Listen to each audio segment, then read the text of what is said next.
Hello, I'm Aaron from 38535A, and today I'm going to be doing an explanation on our library called TitanReset.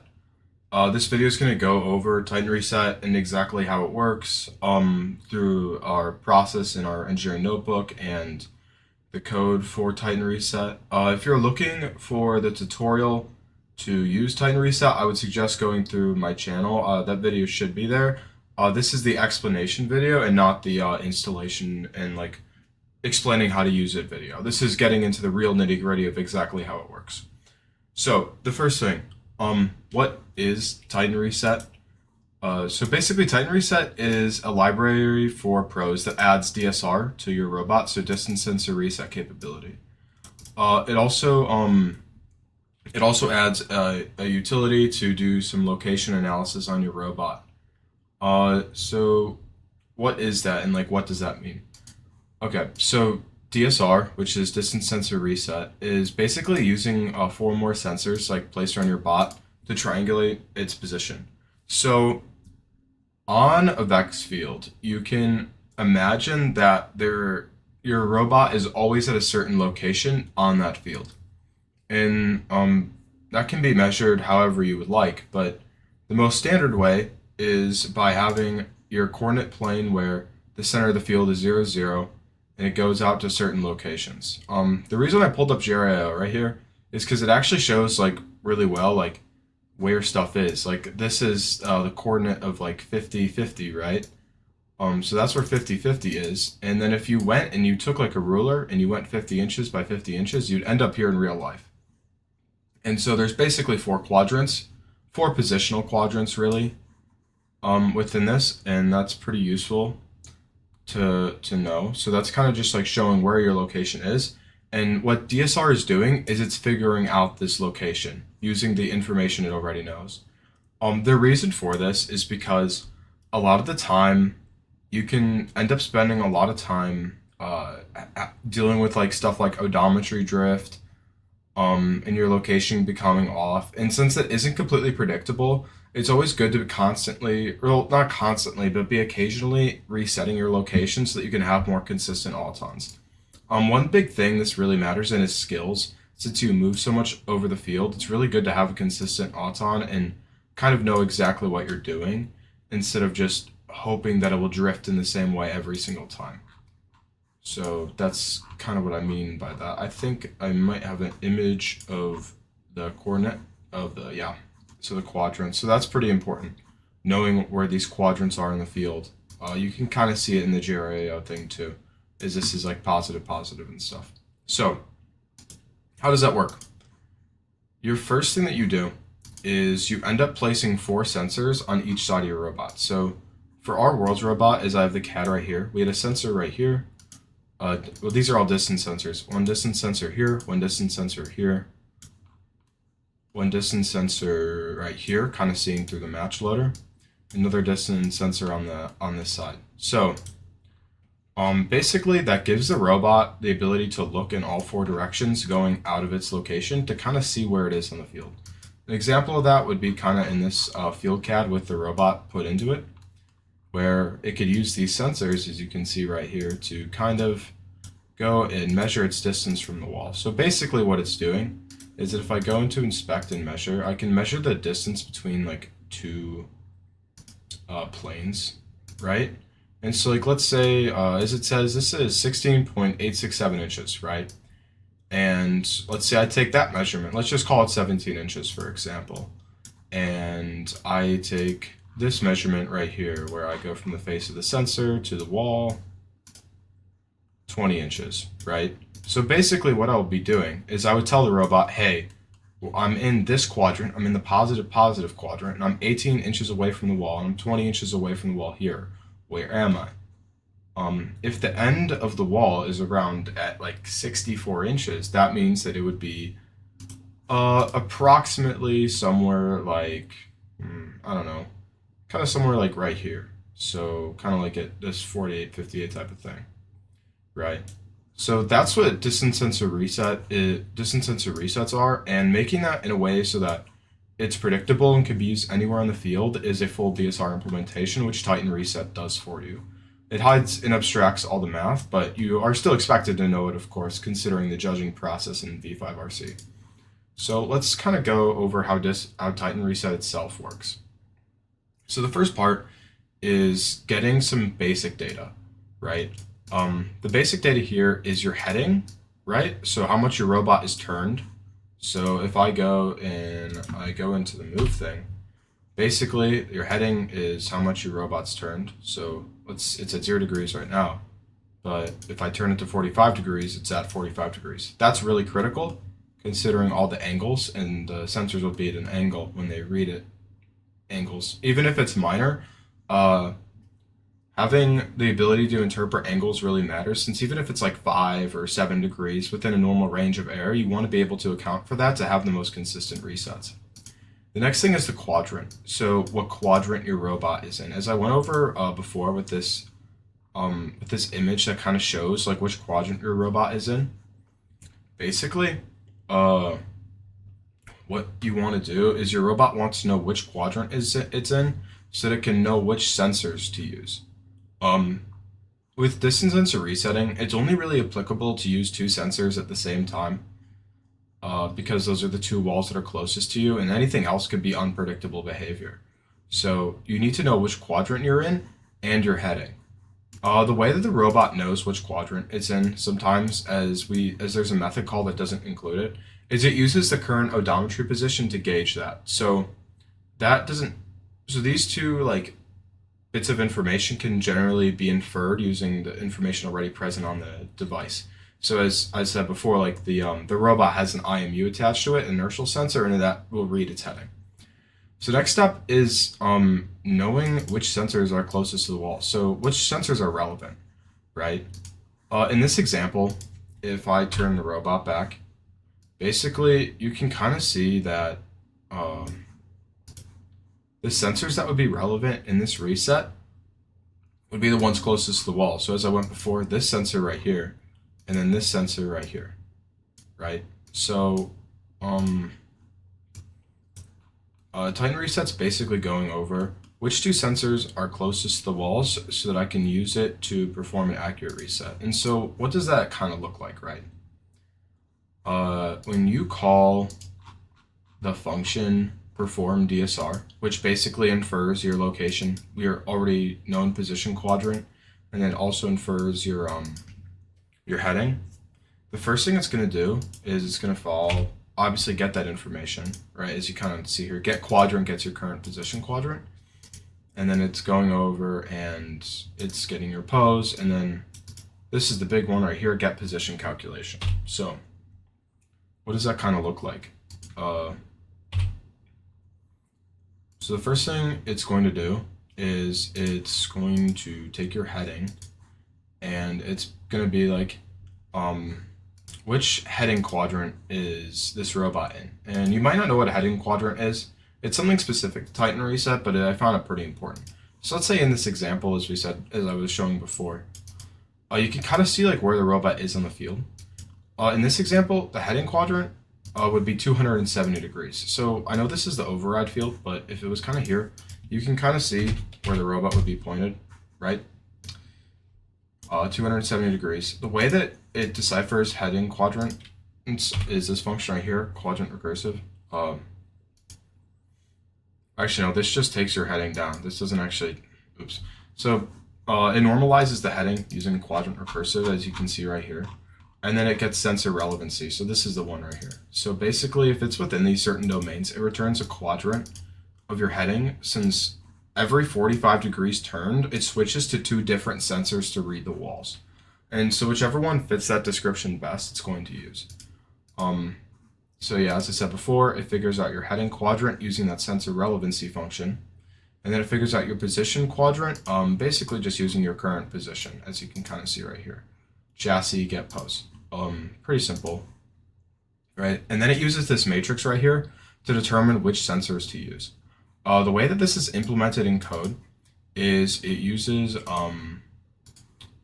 like a very large switch statement. There's probably like a better way to do this, but this was pretty simple to write out and it didn't take that much time. So yeah, it basically telling like which sensors to use, as you can kind of see like set active sensors west and north. It's also reading. That's not really that relevant. What's more relevant is that it's reading the sensors itself using this get value command, which we're going to go over. And that's kind of step 3, right? So, well, step 3 and step 4. So, when you set up your TitanReset chassis, you have to tell it basically your sensor offsets. So the way that that looks like is that when I'm going to paste in some code right here, and it's going to show the constructor of TitanReset and basically how that works. So as you can see, you have your sensor offsets right here. What sensor offsets are is if I go to the physical setup, your sensors aren't perfectly in the center of your robot all the time. So what that means is that when it's taking readings, they have to account for that your sensors aren't in the center of your robot, and therefore their positions that they read aren't going to be representative of the true center of your robot. So basically this guide goes over like finding the finding the actual offset of your sensor based on the origin. So a way that would look like is that if I went and I turned on the origin in your design, you can also do this with a ruler in real life. I found that like this is easier because it uses CAD, but some people might not have their CADs fully centered correctly, so that could be interesting, right? And then you go and it's giving you a single direction. One thing that is useful is, hold on, it's not being too nice. You have to turn on the XYZ measurement specifically. So if I go right here and then I think it's something like this. Yeah, here we go. I can turn on the XYZ delta and it can kind of, yeah, here we go. It can kind of show me the actual offsets of my sensor in CAD. So I could say here, and the two offsets that matter is not the vertical offset, so not this red line, but this blue line and this green line, because that's from the center of the robot. And the field wall is perfectly parallel with this sensor, so this red offset doesn't really matter. 5.67 inches and negative 3.3. So the negatives are relevant to how you set up your robot specifically, but just know that every sensor has an offset, and it uses that to calculate where the robot is on top of the thing that it reads. So what does that look like? As you can kind of see right here, step 3. If I go back into the file that kind of goes over this stuff, it's calling this get value command. So this get value function. So get value itself doesn't just read the value of the sensor. As you can see, I kind of have an abstracted version of the sensor right here. If I go to like north, this is called the TR sensor. So the TR sensor object is an abstracted distance sensor object that I use, and basically what it does is it wraps the it provides its own methods, right? So it kind of just like wraps the pros distance sensor with the offset so it can automatically calculate it. And so the function that matters right now is this distance one right here. In case you're wondering, when it calls get value right here, that's because of a confidence pair. This is something that I wanted to use since I wanted to use particles, and I kind of built this around like an idea of like maybe I would implement like Monte Carlo localization or something more advanced. So just know that calling get value on this thing is essentially just saying like the same thing as calling the distance function for this right here. And then TR distance itself, yeah, as you can see, it's returning that confidence pair, but that's not super important right now. So let's go into this function and kind of see how it works, right? So the first thing it's going to do is it's going to check like if the value is like, if the sensor value is valid, right? So pretty simple stuff. The confidence and then the error reading value. This is a constant that the sensor returns when it can't read a value. Basically just doing that. And then the reading itself. So sensor readings are all in millimeters, and then I convert it to inches right here.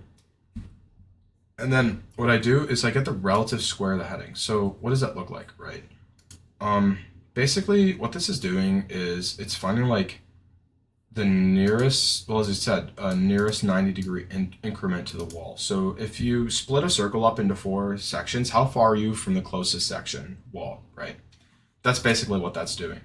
And that's to use with the relevant trigonometric functions that I use for this thing. So, and then I convert the error. It's called error right here, but it's basically just the relative square of the heading. And then I convert it into radians since trigonometric functions use radians in programming. So there's three parts to this. There's the reading from the sensor itself, the parallel offset, and the perpendicular offset. So the parallel and perpendicular offsets are relative to where the sensor is facing. So in this case, since the sensor is facing out like in this way, the parallel offset would be like this this blue line, and the perpendicular offset's the green line. So they use different trigonometric functions to relate to the distance that the sensor actually is, right? And so it uses cosine and sine respectively. And the reason you know that it's the parallel offset is because it uses the same trigonometric function when deciding like how much the robot is turned and how much that offset actually matters. And then the perpendicular offset's kind of the same thing, except it's also inverted because that's how it kind of just works. It's not like there's a concrete science to this. It's just basic trigonometry. And then those three offsets are added together to kind of get your actual reading. So that's what this kind of looks like right here. Your actual reading from your sensor, your parallel offset accounted for, your perpendicular offset accounted for, using some basic trigonometry to determine exactly how far the sensor is from the wall. That's the entire point of that function right there. Is it's not trying to just read your sensor reading, it's trying to figure out how far away the center of your robot is from the wall using the sensor reading and then using its offset. So that's the reason that function exists, instead of just using your sensor reading, since they can't all be directly centered. And the step 4 is to compute the data. So what that kind of looks like, and it's really simple, is it's kind of just setting your x and your y, using those values with the appropriate domains, appropriate positive negatives, and then kind of just setting that value. So yeah, as you can see, it will find its position, and then it will set its position. So pretty simple stuff right here. Nothing too complicated. So yeah, as you can kind of see, we'll go back over this. Step 1, it's taking basic data. Step 2, it's interpreting it. Step 3, it's I feel like step 3 and step 4 kind of like the same thing. Well, step 2 comes after step 3. I don't know why it's kind of written like this, but whatever. Yeah, so basically just like going over like which sensors to use and then finding the relevant ones. And then it uses these functions right here that I talked about in code specifically. This is the distance function, and this is quadrant recursive, I believe. So yeah, and then it kind of goes over, and then it automatically figures out your location on the field using that information. Another thing I'm going to talk about is the API itself. So it includes three main functions for DSR. So one is the DSR init. So basically this is only supposed to be used as an initialization function. And what that means is that it should only be used once when you start your autonomous routine. So the reason for that is because it actually sets your heading on the robot. It doesn't do that with the actual device. It does that with the abstracted, with like the lemlib chassis, for example, if you're using that. And the reason it does that is because you should know your robot's heading, but this does actually, you should know your robot's heading and its quadrant. So you are essentially telling it relatively where it is, and then that lets you put your robot in a different position as long as it's within the same quadrant and it's at the same heading, which is way easier to get right than putting it in the exact position every single time. So like, let's say the parking zone was kind of off with the field, right? Like let's say this thing right here, which a lot of people position their autons against since they had to start touching it. Let's say it was off a little bit, like that can mess up your whole auton. But if you had DSR, it wouldn't, because it would be using the walls instead of the parking zone itself. So that's kind of why that was. And then next part is the DSR quad. So the reason that I implemented added this function is because it, let's say there's a type of movement where like you pick up your ODOM, or like you have an ODOM lift and you're going over something. You're going to want to be able to tell it what's happened in that time. I think one big thing is that when people go over the parking zone, they might have an ODOM lift and it might not track over the parking zone. And obviously you want to reset your location after you go over the parking zone, right? So you have to tell it which quadrant you're in after that parking zone crosses. So that's the reason I added this function. Is so like let's you could do a cross, or like you put your ODOM up and then you could tell it, here, I've moved into this other quadrant. And then the regular function, perform DSR, assumes these things automatically by getting your robot's current position and current heading, just using getting its current pose. So as you can kind of see right here, basic just stuff right here. It's kind of guessing. Well, it's not guessing, but if it's off by too much, it's going to read something else. But yeah, that's basically going over how that works. The next part, besides that guide through of how DSR works, is I'm going to talk about some programmatic things related to TitanReset. So the first thing I'm going to talk about is the confidence pair stuff. As I said before, like I'll go over this really quickly. It was kind of just like an idea to like use like probability to like kind of like use as like particles and stuff to add more complex algorithms to TitanReset, but I decided not to do that since I really just didn't have the time to refine it. The next one is the three-dimensional vector and the two-dimensional vector objects. So these are custom, kind of just so like I could use them. Not really that crazy. And then quadrants and sensors have their own enumerations. So positive, positive, negative, positive, negative, positive. You get the idea. And then these are used with the relevant TitanReset functions themselves. These are sensor flags. It's not really relevant to the implementation. It's kind of just saying which